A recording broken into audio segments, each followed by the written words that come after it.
That's what I do. You're on the Bible Forum. It is Sunday night, June 10th, 2018. I'm Warren Sprouse. We're looking at life through a biblical lens and trying to solve all the world's problems in 2 hours or less. And I want to talk to you about football. I know. President Trump announced Monday last that the Philadelphia Eagles will not visit the White House this week to celebrate that team's Super Bowl win amid the national anthem dispute. I think it's the first time that that's ever happened. Trump said the team is, quote, unable to attend the ceremony because they don't agree with his belief that NFL players should proudly stand for the national anthem, hand on heart, in honor of the great men and women in our military and the people of our country. This, apparently, is not the franchise. It's the players. Admittedly, it's not all the players, but it's enough to make the point. Can you think of a better way to destroy your employer? Our national father has told his children, if you won't do what you're supposed to do, you'll do nothing. That's the way I was raised. That's the way I raised my kids. I know he's not my father. Trump took his stance a step farther and suggested players who don't stand for the anthem should probably leave the country. He's known for that sort of thing. He says you shouldn't be playing. You shouldn't be here. Maybe they just shouldn't be in the country. Now, the NFL owners did the right thing if that's what they've done. The point is, when you are being paid by an employer, you do what they want, or you find other work. That's a rule of thumb.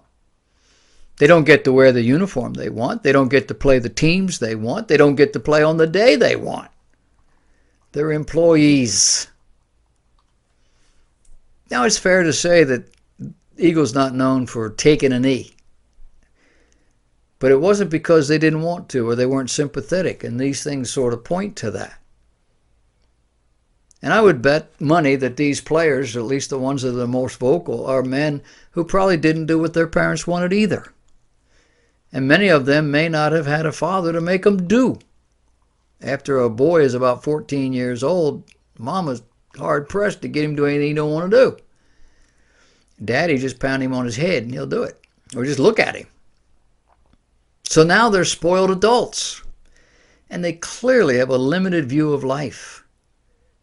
And their cultural values are really suspect. Except those in the hood. That's tight. And they now seem to have an ego as big as a house.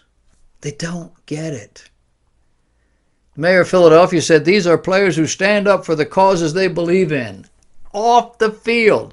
In their own personal life. You wear my uniform, you stand for my cause. You don't get your own. And he says, and who contribute in meaningful ways to their community. Good, fine. We're not talking about that. They represent the diversity of our nation, a nation in which we are free to express our opinions. They're not. Let them go into a referee's face and call him everything they can think of. They're out. They're not free.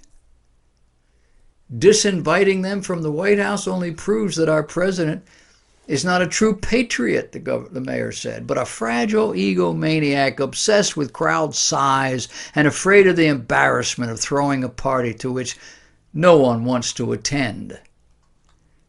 I would have said, duh. Nobody wanted to attend it. Why are we having a party? With a party, nobody came. It's not a party. He says our city hall in Philadelphia is always open for celebration. Come on down. We're on your side. This is another liberal politician who just doesn't get it. Employees have the right to stand up for the causes in which they believe. They can do it on their own time. They can do it within the limits the league and the franchise describe. They are free to do it. But they can't rob a bank and still play. They can't rape a woman and still play. They can't embarrass the franchise, cost the franchise large amounts of money, nor wear whatever uniform they choose. And neither can they spit in the face of a president and a nation without penalty. And if the franchise won't penalize them, somebody's got to do it. With President Trump, I think we're learning just how many Americans really believe the things these athletes and others claim. Yeah, they claim it's all about racial injustice. Well, the U.S. criminal justice system has proven to be consistently unfair and deadly for black people. You know that, right? That's what our former president said in a speech. And the proof is that African Americans are 30% more likely than whites to be pulled over by police, as well as 3 times more likely to be searched, twice as likely to be arrested, and twice as likely to be shot by a law enforcement officer. Can I tell you the truth? That's not proof. That's merely stating the obvious. The question is why? And what he didn't do was finish the thought, because African Americans are disproportionately likely to commit crimes, statistically. No police officer in America is stopping people with red hair for no reason. And 99% of police officers are not stopping people because they're black. Generally, police officers don't like to stop people at all. Well, the kids maybe, but the mature, they're tired. They don't want to do that. It is at motor vehicle stops when police officers are most likely to get hurt or to get sued or to receive some form of internal discipline.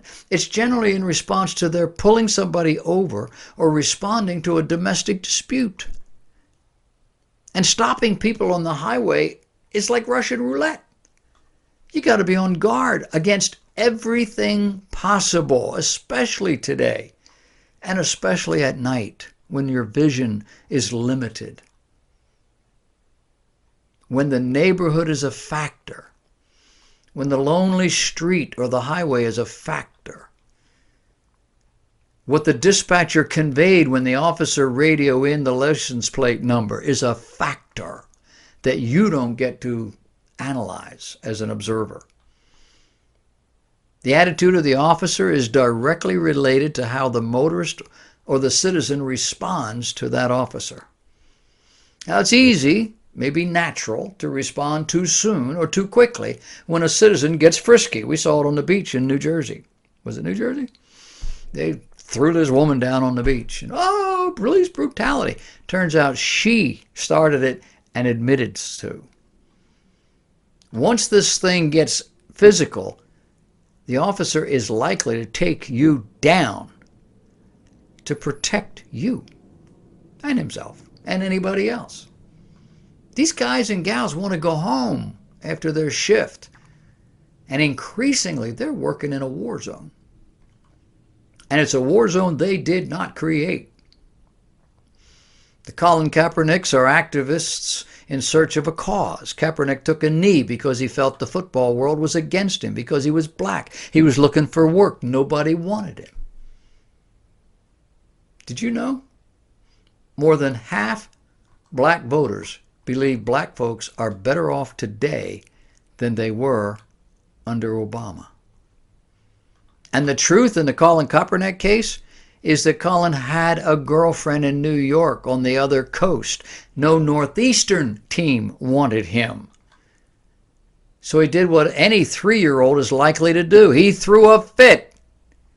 And when he got called out for it, the reason shifted to a political statement. A nation is unfair to black people. How was this nation unfair to this black man?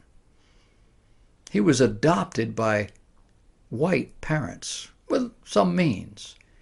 They treated him like their son, sent him to college, gave him everything he needed and more. What has he got to complain about? Most people today you see out on the street are just malcontents, socially ignorant. They're just joiners of any and all liberal social causes. Somebody says, hey, we're going to have a demonstration. Oh, I'll go. This is a fake cause, and more football fans are seeing it for what it is. Anywhere from 20 to 40% of the seats went empty this past season. You saw it on television. They stopped panning. They stopped giving you shots where you could see the empty stadiums. TV revenues were down. Interest in the sport was down. And season tickets? Americans don't go to games to see or hear political speeches. The owners are caught in a squeeze, although a few of them seem sympathetic, and the league has clamped down. So now what? Well, we'll find out in September, maybe August, preseason. What if the Postal Service pulled the same stunt? Someone of color wanted a better job, and that job went to someone else, and it went to someone else 3 times in a row. Would that warrant shutting down the Postal Service? Unions did it with walkouts and marches around facilities. You know, we don't see that much anymore. Why? In part because employers are doing better. Employees are faring better. Because unions are much more weak than they ever were. In part because their members have recognized they're just greedy. They're not taking any risks here at all. And because no one on either side ever won any of these fights. Is it possible that someone came along who was better than Kaepernick? Did he not get his job by being better than the others? Isn't that what sports is about? In his last season, he had 9 games in a row of substandard performance. He almost didn't make the roster of the team he was on the next year. What's all that mean? Well, it means they had it in for him because he's black. What's the next syndrome that we're going to see and have to deal with?